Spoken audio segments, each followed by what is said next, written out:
신약성경 에베소서 2장 10절입니다. 들어가십니다.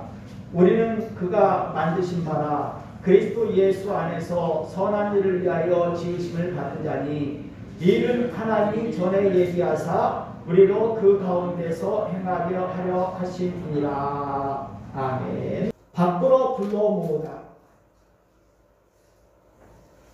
교회를 가르치는 용어라고 여러분들이 알고 있습니다. 나쁜 환경, 또 그런 사람들에게서 떨어뜨려졌다라고 하는 의미가 포함되어 있는 거예요. 사도행전 20장 28절에 보면은 하나님이 자기 피로 사신 교회라고 합니다. 하나님이 교회를 만드셨다고 하는 거예요. 나쁜 환경과 사람들에게서 떨어뜨려내시려고 피 흘려 주시는 대가를 치르면서 교회를 만들어 주셨어요. 그래서 성경은 교회는 그의 몸이다 라고 하는 표현을 하고 있습니다. 하나님의 몸이에요. 하나님께서 피를 흘리게 하신, 피해를 흘리게 하는 대가를 치르게 하신 예수 그리스도의 몸이라고 하는 거예요. 몸은 사랑의 대상입니다. 여러분들이 여러분의 몸을 사랑하는 건 당연한 것 아니겠습니까? 그러니까 하나님이 그의 몸을 당연히 사랑하십니다. 예수님께서 십자가의 희생을 통해서 세워진 교회, 즉 그의 몸을 당연히 사랑하십니다. 사랑하시기 때문에 함께 하십니다. 임마누엘의 역사를 분명히 이루어 주십니다. 감싸 안아 주십니다. 그런데 고린도전서 1장 2절을 보면은 고린도에 있는 하나님의 교회 곧 그리스도 예수 안에서 거룩하여지고 성도라고 부르심을 받은 자들이라고 하는 표현이 나옵니다. 교회를 성도로 연결시켰어요. 교회는 곧 성도라고 하는 거예요. 성도는 뭡니까? 예수를 믿는 사람들이지요. 예수를 믿는 사람을 교회라고 고린도전서에서는 표현한 거예요. 우리는 이라고 하는 단어로 이제 오늘 본문 내용이 시작됩니다. 에베소 교회에 편지글을 보낸 바울입니다. 그리고 바울의 편지글을 받아보는 에베소 교회 성도들이에요. 또 오늘 현실로 연결시키면 에베소서를 읽고 듣고 배우면서 묵상하기를 좋아하는 우리들도 포함되는 것입니다. 예수님을 믿는 여러분들이 교회의 실체라는 거예요. 진정한 교회의 실체는 성도 여러분 한 사람 한 사람이라고 하는 거예요. 성도 여러분들이 공동체를 이루는 것이 바로 교회라고 하는 것입니다. 우리는 다음에 나오는 내용이 뭡니까?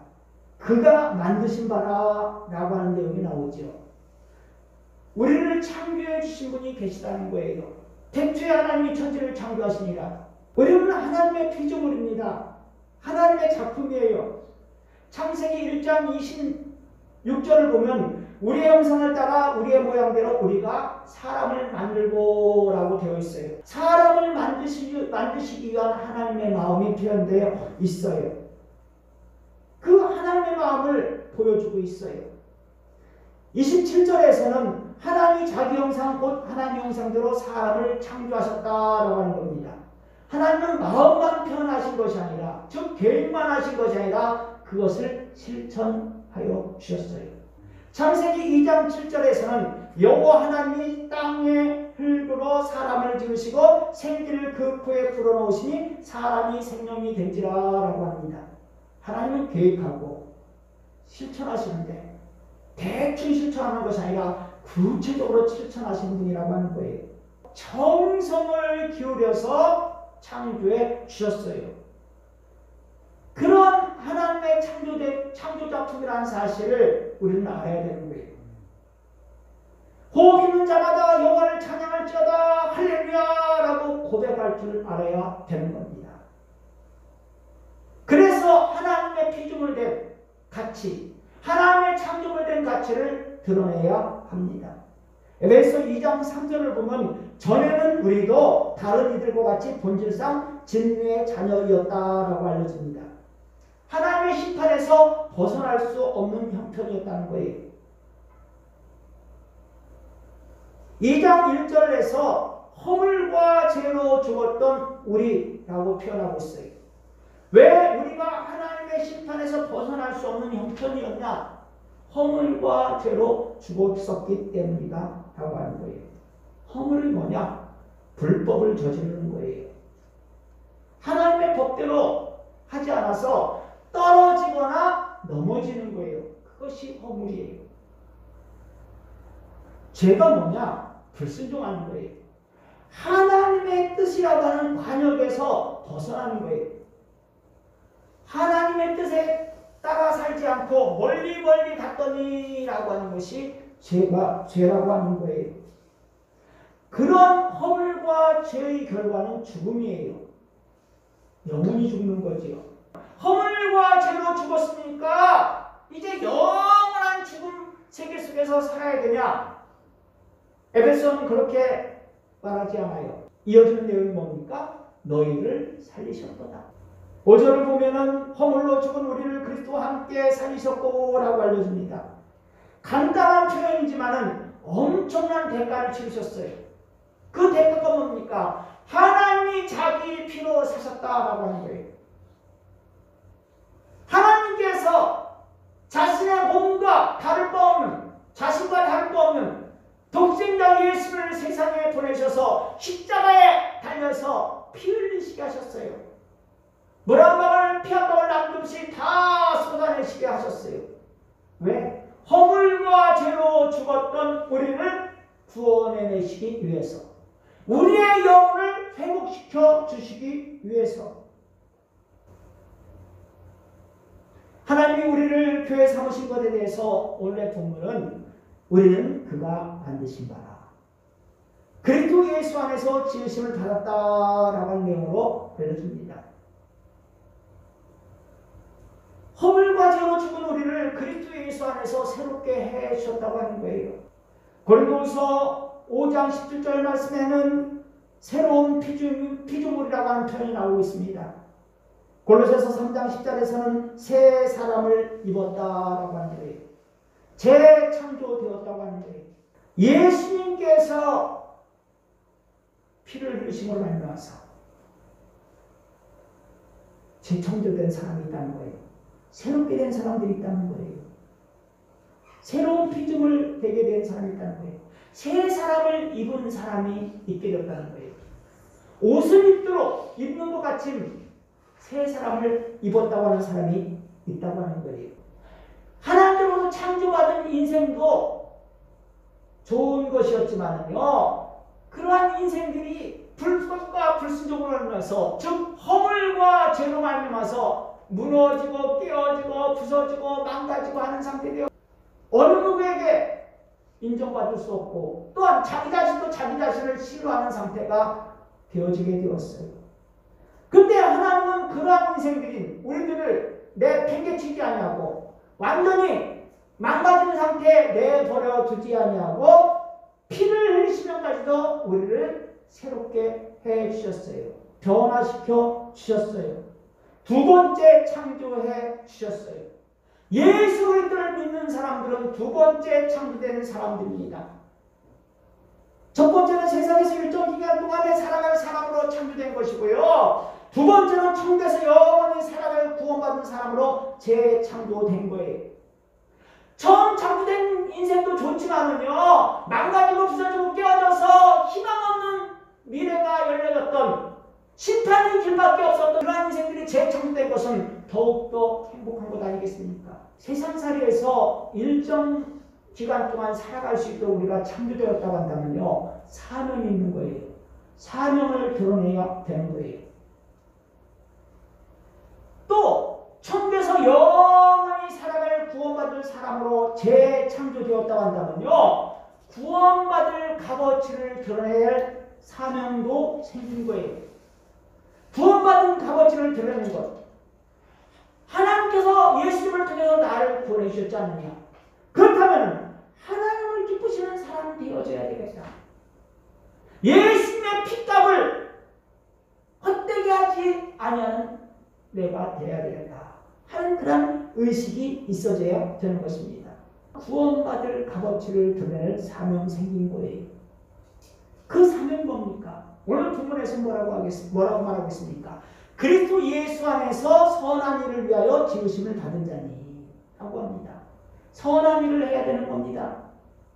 선한 일, 세상적인 기준으로 말한다면 도덕적인 사람이에요. 세상의 법을 잘 지키는 사람이에요. 더 나아가서 이웃에게 도움을 주는 사람 되는 거예요. 한 번으로 끝나는 것이 아니라 두 번으로 끝나는 것이 아니라 계속 드러내는 생활 되어져야 되는 겁니다.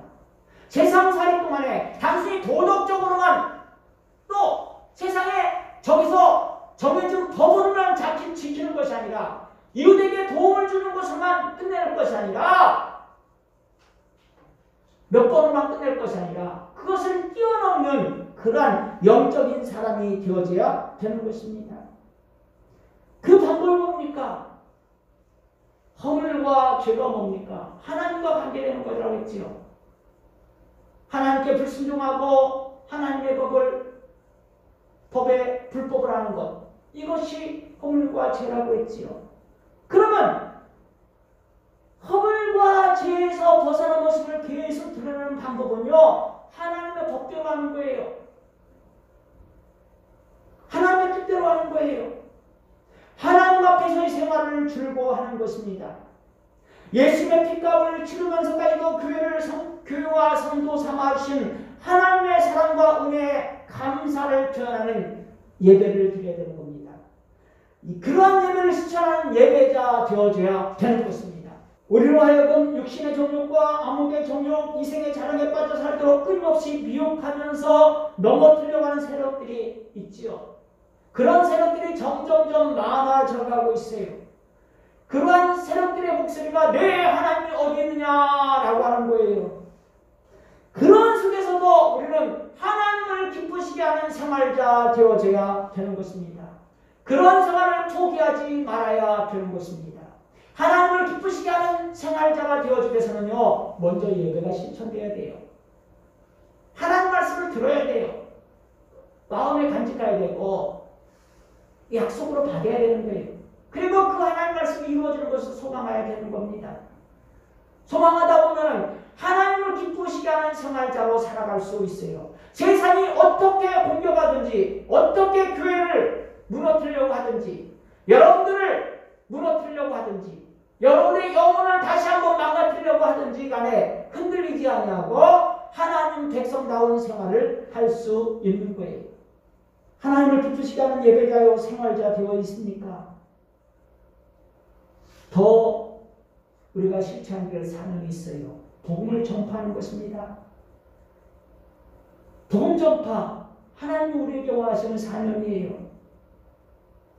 세상에서 살아갈 기회를 얻은 것으로 끝내는 사람이 아니라 천국 들어갈 때까지 실천해 보라고 하는 사명이 바로 복음 전파예요. 천국보다 더 좋은 건 없습니다. 그런 천국에 들어가는 비결, 여러분이 늘 고백하고 있듯이 예수님을 통해서입니다. 예수님을 통해서만 천국에 들어갑니다. 예수님을 통해서 재창조되어져야 돼요. 새로운 피조물 되어져야 돼요. 새 사람을 입어야 되는 겁니다. 그럼 천국 백성 되어졌습니까? 천국 백성이 많아져야 될 사명이 생긴 거예요. 복음 전파할 사명이 생긴 겁니다. 여러분이 천국 복음을 전파하게 될 때 그것을 듣는 사람들이 생기고 예수님을 믿게 되는 사람들이 생기게 되죠. 그럼 천국 백성 되는 거예요. 여러분이 천국 복음을 전파한다고 세상 사람들이 그래요 나도 예수를 믿겠습니다. 나도 허물과 죄로 죽은 상태에서 벗어나고 싶습니다. 예수를 통해서 재창조되고 새 사람 되고 싶습니다. 새로운 피조물 되고 싶습니다. 라고 고백하는 사람들만 생기는 것이 아니에요. 예수님의 제자가 되어서 예수님에 관한 모든 것을 목격하고 예수님이 하나님나라로 올라가신 다음에 그 이후부터 예수님에 관한 복음을 증거하는 사람들이 되었어요. 그런데 고난받는 사람들이었어요. 다 순교했어요. 복음을 전파하다 순교당했어요. 오늘 현실에서는 그러한 일이 좀 드물지만 전혀 없다고 할 수도 없습니다. 이슬람권 세력, 공산주의권 세력, 또한 철저한 인본주의 세력, 그런 세계 속에서는 복음을 전파하는 자들이 고난받는 환경이 많이 나타납니다. 그럼에도 불구하고 우리는 천국 복음을 전파해야 되는 것입니다. 왜 그렇습니까? 세상살이의 삶으로 마무리되는 것이 아니라 영원한 천국살이의 삶이 열려져 있으니까요. 영원한 천국살이의 삶이 열려져 있는데 천국살이의 삶에서 상급으로 연결되는 것이 복음 전파의 길이기 때문에 그런 겁니다. 천국에 들어가면은 위로받고 기뻐하는 일만 생깁니다. 세상에서 그 어떤 고난을 받았다 할지라도 위로를 받습니다. 근데 그 고난이 복음 전파하는 것 때문에 고난을 받으면 더 큰 위로를 받습니다. 여러분, 세상에서의 고난 100년을 넘기지 못해요. 세상에서 100살 이상 사는 사람들이 얼마나 많이 있습니까? 대부분 100살을 넘기지 못해요. 그렇기 때문에 태어나서부터 죽을 때까지 고난받는 삶을 산다 할지라도 100년을 넘기지 못해요. 그렇지만 천국에서의 상급은 영원합니다. 천국 생활은 영원합니다. 그 천국에는 위로받고 상급받고 또한 기뻐하는 생활로 이어집니다. 그러니 믿음을 중요시 여겨야 되는 겁니다. 예수 그리스도 말미암아서 재창조된 것에서 기뻐하면서 새로워진 영혼, 그 영혼이 할 일이 무엇이냐? 영혼이 새로워졌다는 것은 육체도 하나님께서 기뻐하시는 삶을 살게 된다고 하는 거예요. 그래서 예배자 되어야 되는 거예요. 하나님을 기쁘시게 하는 생활자 되어져야 되는 거예요. 거기에 하나 더 붙인다면 복음을 전파하는 길을 걸어가야 되는 것입니다. 때를 얻든지 못 얻든지 복음을 전파해야 되는 겁니다. 세상에 살고 있다고 하면요, 사명자예요. 아파 누워 있어도 사명자예요. 움직이지 못하고 그냥 침대에 누워있는 그런 환자라 할지라도 사명자예요. 말 또는 행동으로 도움 줄 수 있는 기회 생깁니다. 일으켜 세워줄 수 있는 기회 생깁니다. 나처럼 살라라고 하든지 나처럼 살아서는 안 된다. 아버님 교훈 줄 수 있는 그러한 기회 생깁니다. 예수를 통해서 새로운 피조물, 새 사람 되었으면요, 사명을 깨달아야 한다는 거예요. 하나님이 원하시는 것을 알아야 한다는 거예요.